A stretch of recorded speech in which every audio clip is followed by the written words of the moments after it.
What if you could connect telecrm to almost any platform without writing a single line of code and without relying on your tech team? That is exactly what the new Webhook feature in telecrm is all about. Seamless integrations set up entirely by you in just a matter of few clicks. And if you already have certain integrations in place, they keep working exactly the way they do today. Now, let's see how the new Webhook feature in telecrm actually works. From the Webhook management page in telecrm, you'll have to define the endpoint URL.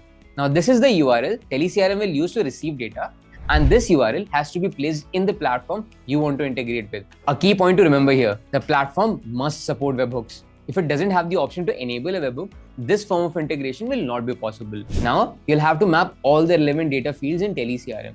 And once you're done with the webhook configuration, we can set the workflows directly from here. So the moment an event happens on that integrated platform, a form submission, a sign up, a payment, the webhook is triggered, telecrm instantly receives the data and you can automate whatever happens next.